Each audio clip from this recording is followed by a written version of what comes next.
Hello दोस्तों, स्वागत है एक बार फिर आप सबका मेरे इस नए ब्लॉग में। तो आज था क्रिसमस का दिन और शाम का टाइम हो चुका था, तो मैंने प्लान कर लिया था कि मैं आज कहीं बाहर जाऊंगी। हस्बैंड का मूड तो बिल्कुल भी नहीं था, उनको लगता है कि बस घर पे बैठे अच्छा मैं बना के खिलाऊं उन्हें।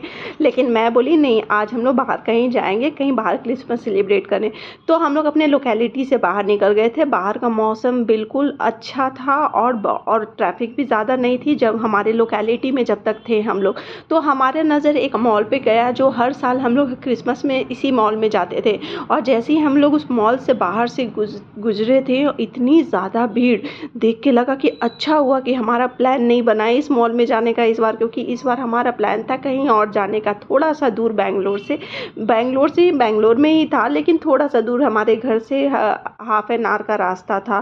फिर हम लोग आगे गए तो फिर थोड़ा सा ट्रैफिक मिला, तो इतना के लिए हम लोग यूज़ टू हो गए थे, क्योंकि बैंगलोर में इतना ट्रैफिक कॉमन है। फिर हम लोग जैसे जैसे आगे बढ़ते गए, और वो एरिया था कमर्शियल स्ट्रीट, यहाँ बैंगलोर का फेमस है। वो क्रिश्चियन का पूरा स्ट्रीट है, मतलब अच्छा है, मतलब जितना भी क्रिसमस वाले सेलिब्रेशन होते हैं ज़्यादातर उधर ही होते हैं। तो हम लोग स्टक हो गए थे एक बहुत बड़े ट्रैफिक में, बहुत ज़्यादा ट्रैफिक था यहाँ पे। और ऐसा ट्रैफिक था कि हम लोग गाड़ी बंद करके बैठ गए थे, और इतनी देर हम लोग ट्रैफिक में फंसे रहे थे कि हम लोगों ने जितना पेट्रोल का एस्टिमेट लिया था कि हो जाएगा, आ जाएंगे, बाद में कल भरवा लेंगे, लेकिन हम लोग को बीच में रुक के ही फ्यूल डलवाना पड़ा। और बहुत ज़्यादा भीड़ हमें देखने को मिल रहा था। फिर भी हम लोगों ने हार नहीं माना, हम लोग बोले कि नहीं, अभी इतने दूर आ गए हैं तो आगे भी जाएंगे। तो फिर हम लोग आगे निकल गए थे, और हम लोग एकदम चींटी की तरह रेंग रहे थे। ट्रैफिक इतना ज़्यादा था, किसी तरह से घसीट घसीट के जो रास्ता हमारा आधे घंटे का था, हम लोगों ने 2 ढाई घंटे में सफ़र किया। मेरे हस्बैंड बोल रहे थे अच्छा था मेरा प्लान, घर पे बैठ के खाएंगे। बोले नहीं, उससे अच्छा प्लान था कि हम लोग ट्रैफिक में फंसे रहेंगे घर पे बैठ के, मैं सिर्फ कुकिंग नहीं करूँगी।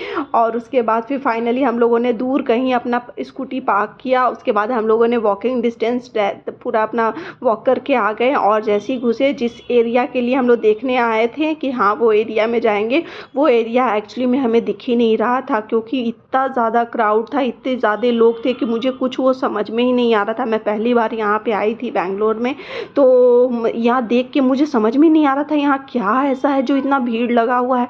मुझे लिटरली समझ में नहीं आया कि क्यों इतना भीड़ लगा हुआ है, या मैं कुछ मिस कर रही हूँ जिसके लिए इतने सारे लोग जा रहे हैं। तो ये चीज़ मुझे समझ में नहीं आया। हम लोगों ने ज़्यादा टाइम नहीं लगाया, 15 मिनट हम लोग रुके होंगे, क्योंकि एकदम सफोकेशन हो रहा था, इतना ज़्यादा भीड़ था। और प्रियांश भी था हमारे साथ, तो हम लोग बस एक छोटा सा वॉक लिया हम लोगों ने, और हम लोग तुरंत वहाँ से निकल गए। इतनी ज़्यादा भीड़ में बिल्कुल भी सांस नहीं लिया जा रहा था, और लग रहा था बैंगलोर का पूरा क्राउड जो था उसी एरिया में आ गया था। तो फाइनली हम लोग बहुत हार गए थे। फिर फाइनली मुझे एक ऐसा मॉल मिला जो थोड़ा खाली था, तो मैं उधर चली गई। वहाँ देख के थोड़ा सा अच्छा लग रहा था कि थोड़ा थोड़ा खाली खाली था। तो प्रियांश थोड़ा बहुत इधर उधर एक्सप्लोर कर रहा था, अपनी चीज़ें देख रहा था। और ये कमर्शियल स्ट्रीट था, बैंगलोर का बहुत फेमस मार्केट है। तो यहाँ पे आप कुछ लेने का सोच भी सकते हैं, लेकिन मुझे पर्सनली बहुत एक्सपेंसिव लगा कि बहुत ज़्यादा एक्सपेंसिव मार्केट है, तो मैंने तो कुछ नहीं लिया। मैं बिल्कुल विंडो शॉपिंग करके आ गई। ये सब चीज़ें मैं देख रही थी, बहुत ज़्यादा एक्सपेंसिव लग रहा था। और नॉर्मल मार्केट से अगर अदर मार्केट में जाते हैं तो ये थोड़ा सा हमें चीप में मिल सकता है, तो इसीलिए वर्थ इट नहीं था मुझे लगा। फिर मॉल में इधर उधर घूमा थोड़ा बहुत, फिर हस्बैंड स्कूटी लेके आ गए और हम लोग घर वापस आ गए।